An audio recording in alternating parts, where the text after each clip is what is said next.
সিরিয়াতে, লিবিয়াতে, ইরাকে, আফগানিস্তানে বছরের পর বছর বোমা মেরে যত আগুন জ্বালিয়েছে তার চেয়ে 100 গুণ আগুন আল্লাহ ক্যালিফোর্নিয়াতে জ্বালাই দিছে।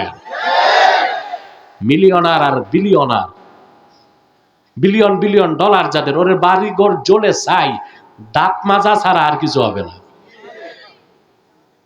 এতদিন ছিল আগুনের সাইক্লোন, এখন ওরা বলতেছে আগুনের টর্নেডো শুরু হবে। এখন বাতাসের গতি ঘন্টা 120 কিলো, এটা 160 কিলো হবে। বাহ, আল্লাহ কি শাস্তি দিচ্ছেন। আমরা যখন দেখতাম আমেরিকার মদতে ইসরায়েল নিরীহ ফিলিস্তিনিদের হত্যা করছে, আমাদের কলিজায় রক্তের ক্ষরণ হতো। আর আজ সেই ইসরায়েলের বিগ বস কুখ্যাত বাইডেনের দেশে আমেরিকা আগুন জ্বলছে, আমাদের রক্তের ক্ষরণ বন্ধ হয়ে গেছে। আল্লাহর পক্ষ থেকে আমরা প্রতিশোধ দেখতে পেয়েছি, ঠিক কিনা বলে?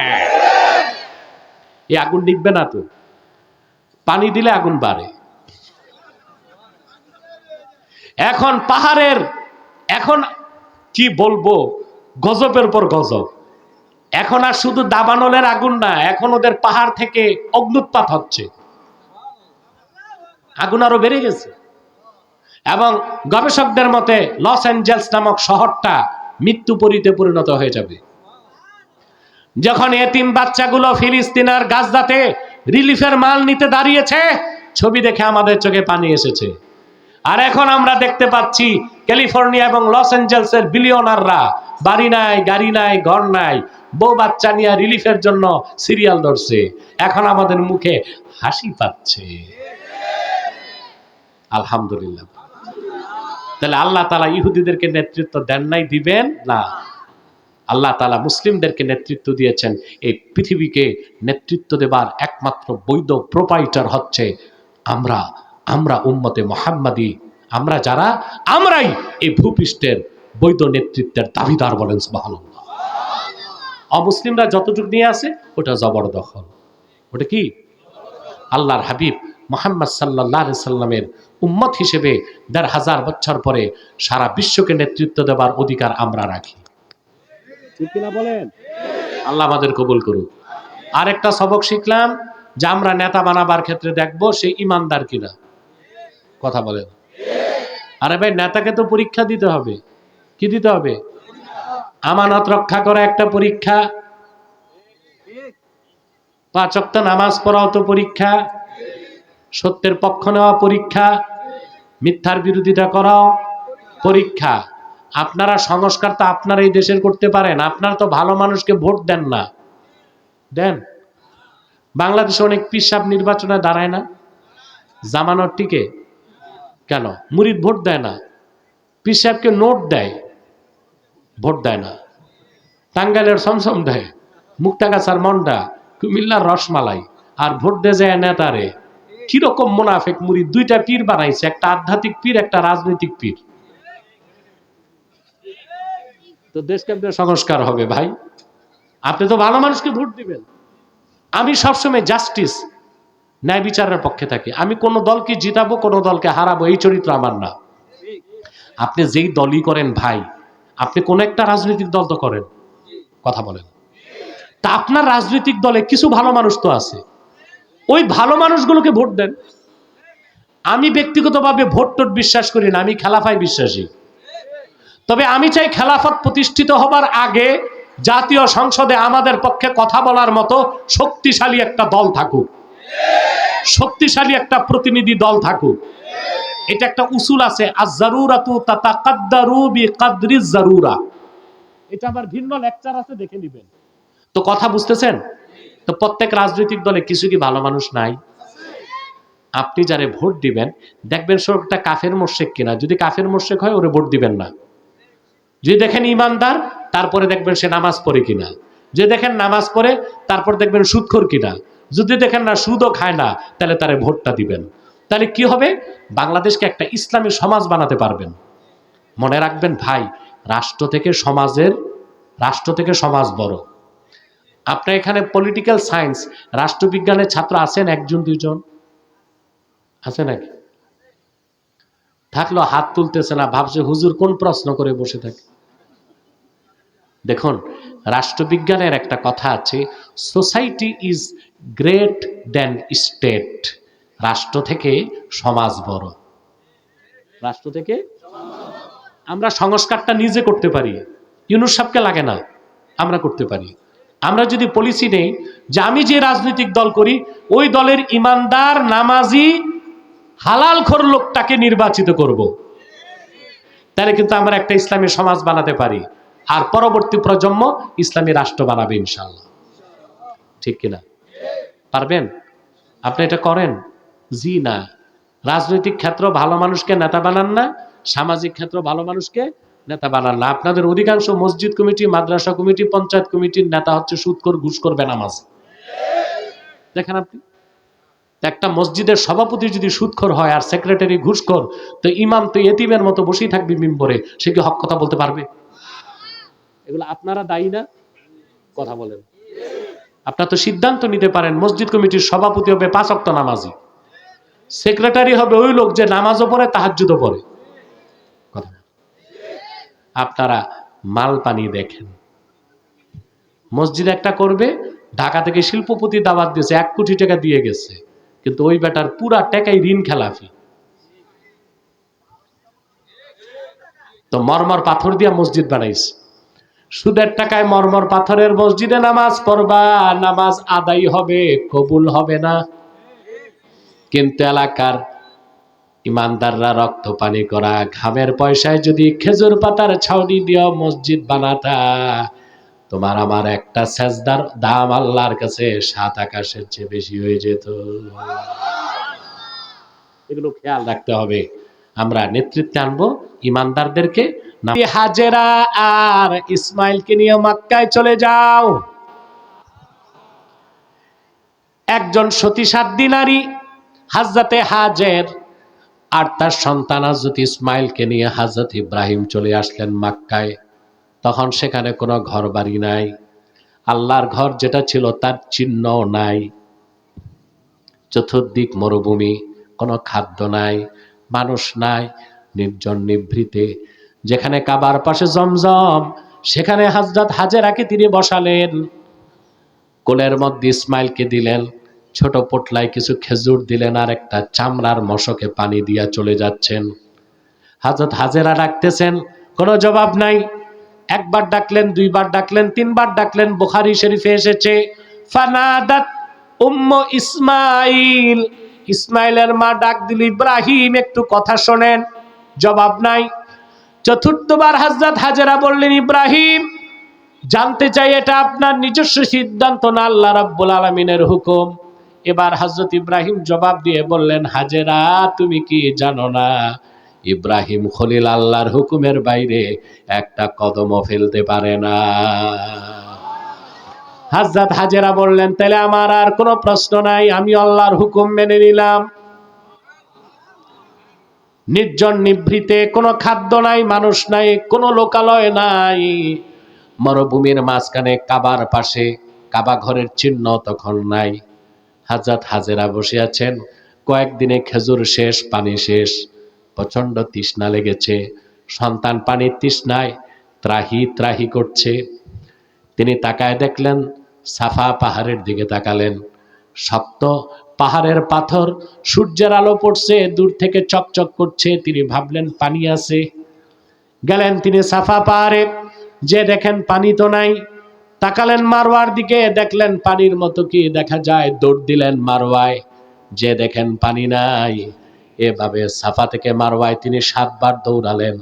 আল্লাহ তার বান্দি হাজেরার দৌড়টারে এত পছন্দ করলেন, কিয়ামত পর্যন্ত হাজিদের জন্য এই দৌড়টাকে আল্লাহ ওয়াজিব বানায় দিলে। সাফা মারওয়া না দৌড়ালে আপনার হজ হবে? সাফা থেকে মারওয়া, মারওয়া থেকে সাফা 7 চক্কর, 3.5 মাইল দৌড়ানো হয়, 3.5 কিলোমিটার। কত? সুবহানাল্লাহ। আমি দেখেছি 70 বছর, 80 বছর, 90 বছরের বুড়া হাঁটতেছে, দৌড়াইতেছে, টের পায় না। এমন এক আল্লাহর ভালোবাসায় ডুবে থাকে হাজিরা। সুবহানাল্লাহ, ঠিক না? আমার ভাইয়েরা, নিরাশ হয়ে তিনি ফিরে আসলেন হাজেরার কাছে, ইসমাইলের কাছে। এসে দেখেন হযরত ইসমাইল কান্না করছেন আর পায়ের আঘাত করছেন মাটির মধ্যে। তার পায়ের আঘাত যেখানে লাগলো সেখান থেকে আল্লাহ স্বচ্ছ পানির ফোয়ারা বানায় দিলেন। হাজেরার ভাষা ছিল সুরিয়ানি। সুরিয়ানি ভাষায় তিনি বলতে লাগলেন, জাম জাম, থামো। যতটুকু ইশারা করে তিনি জমজম বললেন, আল্লাহ আটকায় দিলেন, কিয়ামত পর্যন্ত জমজম কূপ জারি করে দিলেন। তৃপ্তির সাথে তিনি পানি পান করলেন, সন্তানকে পানি পান করালেন। সিরাতের কিতাব সাক্ষ্য দেয়, ইয়ামানের একটি কবিলা, তার নাম ছিল জুরহাম। এই কবিলার মানুষগুলো মক্কার পাশ দিয়ে যাচ্ছিল, পথ হারায় গেছে তাদের, পানি নাই। হঠাৎ তারা দেখলো সাফা মারোয়ার আকাশে পাখি উঠছে, তারা বুঝলো নিচে পানি আছে। ফারান উপত্যকা পার হয়ে তারা আসলো, এসে দেখলো স্বর্গীয় চেহারার অধিকারী এক মহিষী নারী বসে আছে, আর তার কোলে বসে আছে ফুটন্ত গোলাপের চেয়ে সুন্দর এক শিশু বাচ্চা। তারা এসে অনুমতি চাইলো, বলল, মা আমাদের পানি নাই, অনুমতি দিলে পানি পান করতে চাই। হযরত হাজেরা বলল, কোনো অনুমতির দরকার নাই, এই কূপ তো আমার না, এই কূপ আল্লাহর। আল্লাহর বান্দাদের জন্য কিয়ামত পর্যন্ত এই কূপ খোলা থাকবে।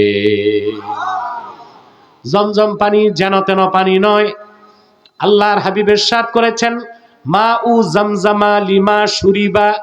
জমজম পানি মুমিন বান্দা যেই নিয়তে পান করবে তার নিয়ত পূরণ হবে।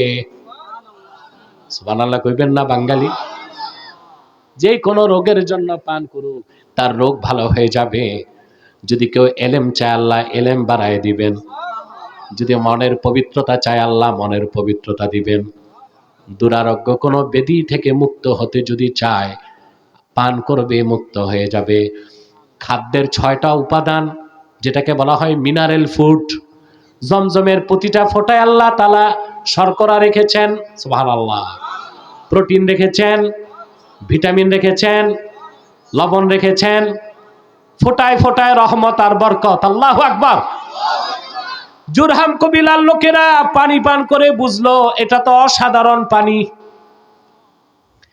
তারা হযরত হাজেরকে বললেন, হাজেরা, আমরা আর দেশে যেতে চাই না, আপনার প্রতিবেশী হতে চাই।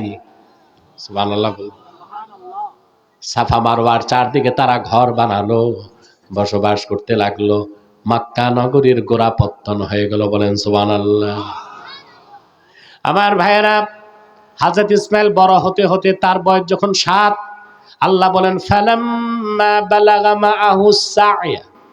যখন ইসমাইল দৌড়াদৌড়ির বয়সে পৌঁছলো, আবার হযরত ইব্রাহিম আল্লাহর হুকুমে আসলেন।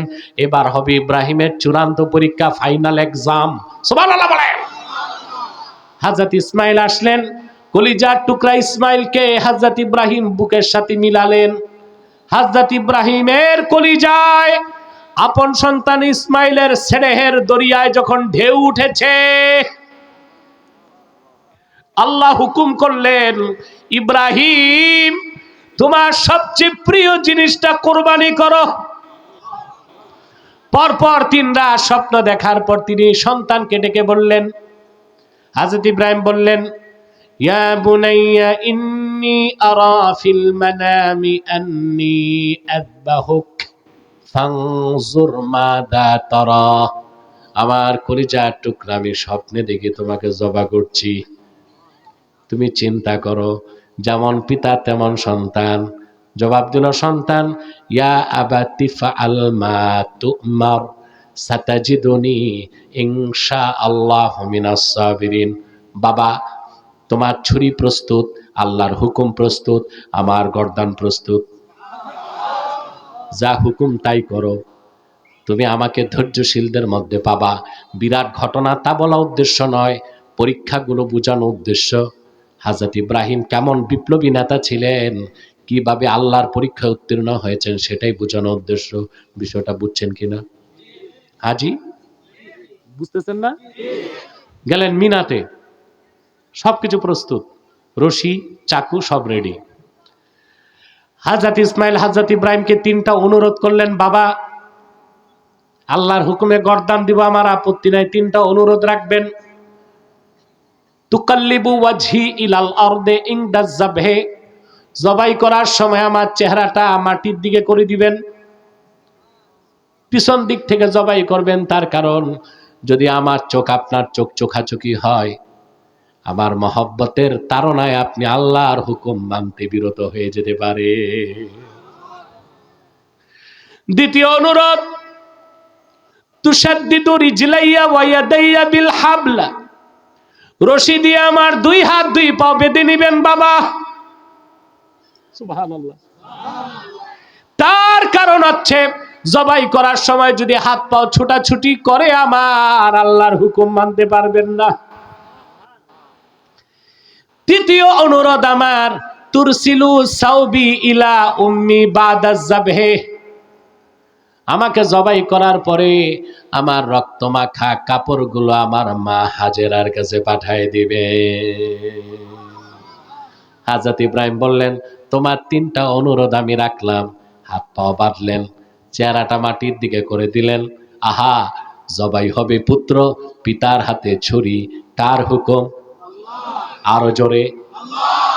মুসলিম এমনে হওয়া যায় না, বিনা প্রশ্নে আল্লাহর হুকুমের সামনে আত্মসমর্পণ বা আত্ম উৎসর্গ করার নাম ইসলাম। সবকিছুর ঊর্ধ্বে আল্লাহর হুকুম, এর উপর আর কিছু হইতে। আল্লাহর হুকুমকে বিনা প্রশ্নে মেনে নেবার নাম মুসলিম। সুবহানাল্লাহ বলেন। প্রত্যেক মুসলিম বিপ্লবী। ঠিকটা ঠিক মতো কইলেন না? প্রত্যেক মুসলিম বিপ্লবী। মুসলিমের কাজ হচ্ছে সত্যের ঝান্ডা হাতে নিবে, জীবন থাকবে কি যাবে তার চিন্তা করার সময় তার থাকে না। বলেন সুবহানাল্লাহ। হযরত ইব্রাহিম ছুরি চালালেন, একবার দুইবার তিনবার, একটা পশমও কাটে না। তাফসীর সাক্ষ্য দেয়, বিরক্ত হয় ইব্রাহিম খলিল, ফাআলকাহা আলাল হাজার ফাশাক্কাল হাজার, বিরক্ত হয়ে তিনি ছুরিটা পাথরে মারলেন, পাথর দুই টুকরা হয়ে গেল। ইব্রাহিম খলিল আকাশ পানে তাকিয়ে বললেন, রব্বুল আলামিন, বুঝি না তোমার কারিশমা, ছুরির আঘাতে পাথর দুই টুকরা হয়ে যায়, আমার সন্তানের চামড়াটাও তো কাটতে পারলাম না। এবার আল্লাহ ডাক দিয়ে বললেন, ইব্রাহিম, পরীক্ষায় তুমি পাস। কাসাদ্দাক্তার রুইয়া, স্বপ্নরে তুমি সত্য বানাই দিছো। আমি দুম্বা পাঠাই দিলাম, জবাই করো, ইসমাইলের পক্ষ থেকে কোরবানি আদায় হয়ে যাবে। এভাবে একে একে অসংখ্য পরীক্ষা দিয়া তিনি উত্তীর্ণ হলেন। আল্লাহ ডাক দিয়া বললেন, ইন্নী জাইলুকা লিন্নাসি ইমামা, ইব্রাহিম তুমি পরীক্ষায় পাশ করেছো, এবার আমি তোমারে মানব জাতির নেতা বানাবো। এই আলোচনা থেকে যে শিক্ষা নিলাম, নেতা হবার জন্য টাকা থাকলে হবে না। দুর্মুজ বাহিনী, পিস্তল বাহিনী থাকলে বাংলাদেশে নেতা হওয়া যায়, কিন্তু মুসলমানদের নেতা হবার জন্য ইমানের পরীক্ষায় উত্তীর্ণ হতে হবে। ঠিক কিনা? আমাদের দেশে নেতা হয় কারা? পিস্তল বাহিনী, দুর্মুজ বাহিনী, ঠিক কিনা? আর অবৈধ পয়সা আছে, এ নেতা হয়। আপনারা ইমানদার নামাজিদেরকে নেতৃত্ব দিতে পারেন নাই, সমাজেও না, রাষ্ট্রেও না। নেতা বানাইছেন বেঈমান, মুনাফেক, সুদখোর, ঘুষখোর, দাগাবাজ, লম্পট, চোরা কারবারি, টেন্ডারবাজি করে, দাগাবাজি করে, চাঁদাবাজি করে, তাদেরকে নেতা বানিয়েছেন আপনি। এই জন্য তো বাংলাদেশ সংস্কার হয় না। সব বলতেছে সংস্কার সংস্কার সংস্কার, কি দিয়ে হবে সংস্কার? সেট আপ না চেঞ্জ হয়েছে? কি চেঞ্জ হয়েছে? পলিসি কই? পলিসি ছাড়া তো একটা দেশ ঠিক হয় না। পলিসি কোনটা নিছেন? আগে যেই পলিসি ছিল গণতন্ত্র, এখন তো সেই পলিসি। কথা বলে না। বলে সংবিধান পরিবর্তন হবে। হ্যাঁ, ধন্যবাদ জানাই বর্তমান সরকারকে, সুপারিশ করা হয়েছে ধর্মনিরপেক্ষতাকে বাদ দিবে। 24 বছর আমরা মাঠে ময়দানে বলে এসেছি ধর্মনিরপেক্ষতা কুফরি মতবাদ। এখন নির্বাচন সংবিধান সংস্কার কমিটি সরকারকে সুপারিশ করেছে ধর্মনিরপেক্ষতা বাদ দিতে হবে। এটা আমরা সাধুবাদ জানাই। কিন্তু শুধু ধর্মনিরপেক্ষতা বাদ দিলেই হবে না, আমরা এমন এক সংবিধান চাই যে সংবিধান কুফর বান্ধব সংবিধান হবে না, ইসলাম বান্ধব সংবিধান হবে। কোরআন সুন্নাহ বিরোধী কোন একটি ধারা সংবিধানে থাকতে পারবে না। অতএব সেটআপ চেঞ্জ করলে হবে না, পলিসি চেঞ্জ করতে হবে। আর সংস্কার কি, সরকার কি সংস্কার করবে? সংস্কার তো আপনাদের হাতে। আপনারা শুধু নেতাগুলো ঠিক করেন, দেশ ঠিক হয়ে যাবে। কথা বলেন। আরে ভাই, বাংলাদেশটা কি বাস আর ট্রাক যে হাতুড়ি দিয়ে পিটায় ঠিক করবে? কথা বল। মনে করেন আমি একটা উদাহরণ দিচ্ছি, একটা বাস এই নবীনগর থেকে চট্টগ্রাম যাবে, খুব কমফোর্টেবল বাস, দামি, 40টা সিট আছে। কয়টা? সামনে 10 জন বসছে সেরা পিসাব, তারপর 10টা সিটে বসছে সেলিব্রিটি 10 বক্তা, তারপর 10 সিটে বসছে 10 জন দরবেশ, তারপর 10 সিটে 10 জন মুহাদ্দিস। বাসে কয়জন? দামি বাস, যাবে কই? শুধু ড্রাইভিং সিটে বসায় দেওয়া হয়েছে এক ইয়াবাখোর মাতাল খেয়ে। বাস নিরাপদে চট্টগ্রাম যাবে? এটা তো আমার মনে হয় না চান্দিনা পার হবে। তো বাংলাদেশ তোমরা সংস্কার করবা ঘোড়ার ডিম, বসাবা কাদেরকে? তোমরা তো যারা রাষ্ট্র পরিচালনা করবে নেতাগুলোর চরিত্র সংস্কার করতেছো না। কথা বলে না। দেশের পলিসি ঠিক হবে, সংবিধান ঠিক হবে, আইন সংস্কার হবে, রাষ্ট্র পরিচালনায় যারা যাবে ওদের অধিকাংশই তো মুনাফেক মাতাল, পশ্চিমাদের ট্যাবলেট গিলে বসে আছে। ঠিকটা ঠিক মতো বুঝা কইলা? কথা বলে না। আন্দাজি আমরা হুজুগে বাঙালি না না বুঝে বাঙালি? না বুঝে বাঙালি। ঠিক কিনা কইলে কয় ঠিক, পরে চিন্তা করি কি ঠিক কইলাম। তাহলে সংস্কার কিন্তু আল্লাহ তাআলা আপনাদের হাতে রাখছে। তাহলে আপনাদের নেতা হবে কে? দুর্মুজ বাহিনী, পিস্তল বাহিনী আছে এমন লোক, না ইমানের পরীক্ষায় উত্তীর্ণ এইরকম লোক? নেতা হতে হলে পরীক্ষায় উত্তীর্ণ হইতে হবে। সুবহানাল্লাহ বলে। এবার আসেন বাকি কথাটা বলে ফেলি, অনেক রাত হয়ে গেছে, 12টা বেজে গেছে না? কত কত? হ্যাঁ, 1 ঘন্টা হয়ে গেছে। আর 10 মিনিটে বিদায় দিয়ে দিচ্ছি ইনশাল্লাহ।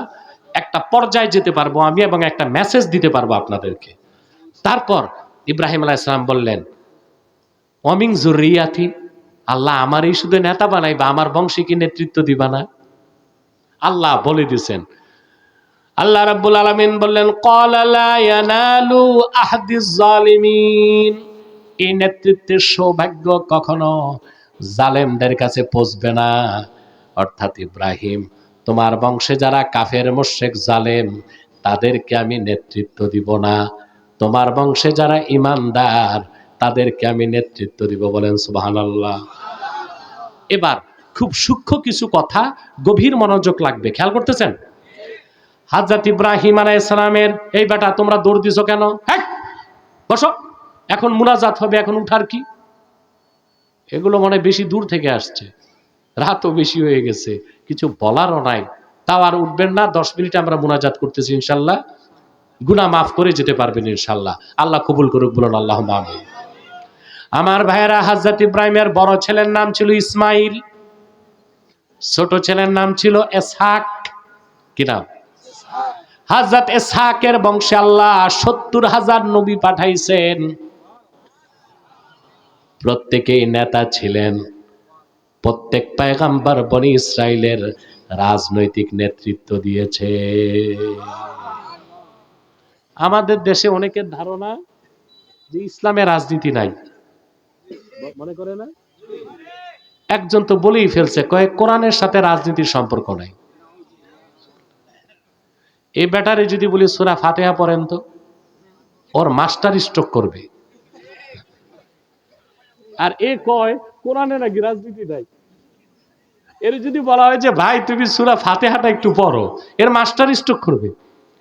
আর এই ফতুয়া দেয় কোরআন শরীফে রাজনীতি নাই।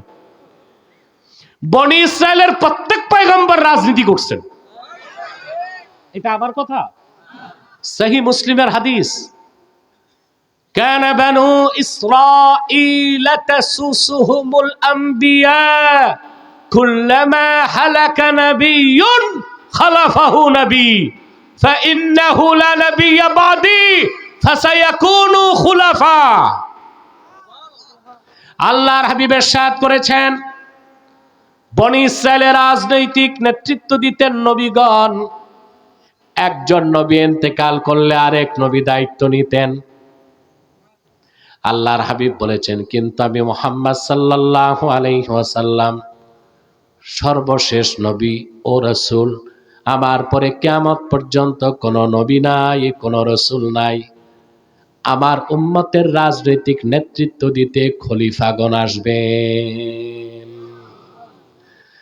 আল্লাহর আখিরি নবী নূর নবীজি আমার মুহাম্মদ সাল্লাল্লাহু আলাইহি ওয়াসাল্লামের দিনকে আল্লাহ ১৫০০ বছর আগে পরিপূর্ণ করে দিলেন। উনি দুনিয়ার থেকে বিদায় নিয়ে রফিকে আলা আল্লাহর কাছে চলে যাবার পরে ওনার সাহাবীগণের মধ্যে প্রথম খলিফা হলেন আবু বকর সিদ্দিক। ২ বছর তিনি খলিফা ছিলেন, ২ বছর ৬ মাস। তারপর দায়িত্ব নিলেন হযরত ওমর রাদিয়াল্লাহু তাআলা আনহু, সুবহানাল্লাহ বলবেন না? তারপর হযরতে ওসমান, তারপর হযরতে আলী। ৩০ বছর তারা খেলাফতের দায়িত্ব পালন করলেন, গোটা বিশ্বকে নেতৃত্ব দিলেন। তারপরে পরবর্তীতে আসলো আমিরে মুয়াবিয়া, তার ক্ষেত্রে আমাদের কোনো প্রশ্ন নাই, তিনি জলিলুল কদর সাহাবী। তারপরে আসলো কুখ্যাত ইয়াজিদ বেঈমান স্বৈরাচার, সে খেলাফত বাদ দিয়া চালু করলো মুলুকিয়াত, রাজতন্ত্র। খেলাফত প্রতিষ্ঠার জন্য দাঁড়ায় গেলেন আল্লাহর হাবিবের কলিজার টুকরা ফাতেমার নয়নের পুত্তলি ইমাম হোসেন। সুবহানাল্লাহ। চূড়ান্ত লড়াই হলো কারবালার প্রান্তরে। খেলাফত প্রতিষ্ঠা করতে যে ইমাম হোসেন বুকের রক্ত ঢেলে দিলেন, আবার পরবর্তীতে ওমর ইবনে আব্দুল আজিজের মাধ্যমে খেলাফত প্রতিষ্ঠিত হলো। তাহলে বোঝা যায় ইসলামে রাজনীতি আছে না নাই? রাজনৈতিক নেতৃত্ব দিবেন খলিফাগণ। সুবহানাল্লাহ বলেন। আমার ভাইয়েরা, হযরত ইব্রাহিমের ছেলে ইসহাকের বংশে আল্লাহ সন্তান দিলেন ইয়াকুবকে। ইয়াকুবের ছিল ১২ সন্তান, তার একজনের নাম ছিল ইয়াহুজা।